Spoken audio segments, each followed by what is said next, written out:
आप देख रहे हैं बीपीएन न्यूज राजस्थान। मैं किशोर तंवर भवानी मंडी राजस्थान से।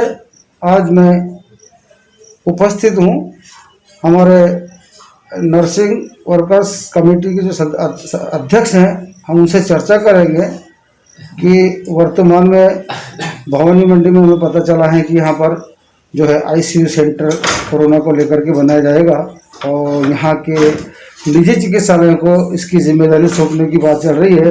तो हम पूछना चाहेंगे इनसे कि भाई इस विषय पर कि क्या है और किस तरह से क्या चलता है। आप देखते रहिए बीपीएन न्यूज राजस्थान। आपका शुभ नाम?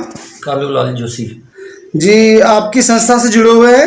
राजस्थान नर्सिंग वर्कर्स यूनियन जी। तो आपकी संस्था क्या काम करती है? हमारे जो प्राइवेट हॉस्पिटल में जो कर्मचारी होते हैं उनके सामाजिक, आर्थिक और राजनीतिक शोषण जो होता है उनके हितों की रक्षा करना हमारा कार्य।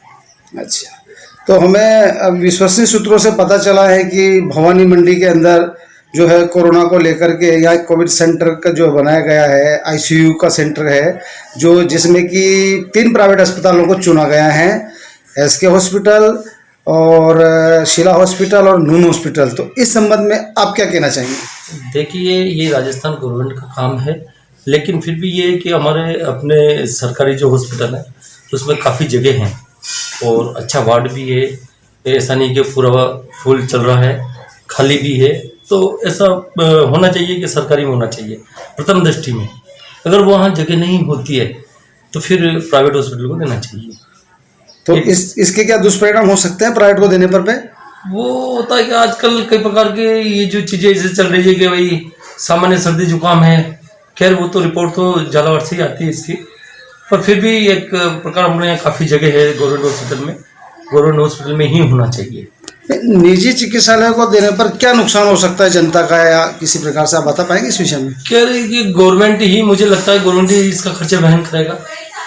जनता के ऊपर तो क्या पड़ना है, पर वही कर टैक्स जनता के ऊपर ज़्यादा होगा वह। और तो क्या, ये जितनी भी योजनाएं होती है गवर्नमेंट हॉस्पिटल में होना चाहिए। ये उचित नहीं है कि प्राइवेट में होए, उनकी मनमानी होगा जी, जो होना चाहिए वो नहीं होगा जी।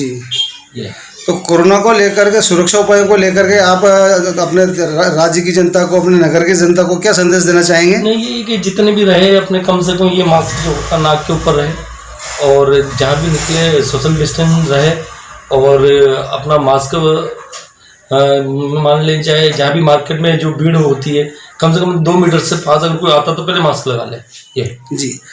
साथ ही एक छोटा सा एक सवाल एक और है कि वैसे देसी दवाइयों का भी इलाज वैसे भवानी मंडी क्षेत्र में भी चल रहा है कोरोना के को लेकर के, तो आप उस विषय में क्या करना चाहेंगे? नहीं, देसी तो फिर हम मानते हैं उचित है, जैसे कि नीम गिलोई है, अश्वगंधा है और अश्वगंधा के साथ साथ मुलेठी है, इनका मिश्रण जो लिया जाए वो भी उचित है। तो उस मिश्रण से क्या लाभ पहुँचता है? ये इम्यूनिटी पावर मजबूत होता है, न कि कोरोना ठीक होता है, इम्यूनिटी पावर मजबूत होता है जिससे होने वाला कोरोना नहीं हो। तो भवानी मंडी में क्या कहीं उपलब्ध हो सकता है क्या? ये व्यापार संघ जो है ये बांट रहे हैं, पैकेट बना के करें। अच्छा। तो बीपीएन न्यूज़ से चर्चा करने के लिए धन्यवाद। Thank you sir. पेशेंट को हम वहाँ वार्ड में रखते हैं, हमारे हॉस्पिटल के किसी वार्ड में रखते हैं, तो वो पेशेंट जो कोरोना से संक्रमित है उससे मिलकर कोई अटेंडेंट आया, वो किसी दूसरी चीज़ के जैसे छू लिया या किसी आदमी को टच हो गया तो वो भी संक्रमित हो जाएगा। आम पेशेंट जो है, आम पेशेंट यदि इसके बीच में यदि आ गया, कोरोना के बीच में आ रहा है, वो दिखा रहा है हमें, वो भी संक्रमित हो जाएगा, उससे तो और ज़्यादा नुकसान हो रहा है। तो हमने साहब को, एसडीएम साहब को ज्ञापन दिया था, अभी परसों ज्ञापन दिया था हमने, आज के पेपर, कल के पेपर में आई थी। तो उसमें हमने ये बताया था कि साहब आप जैसे धर्मशाला है या फिर कोई होटल है उसको आप हायर कर लो और उसमें हम लोग हमारी सेवाएं देंगे।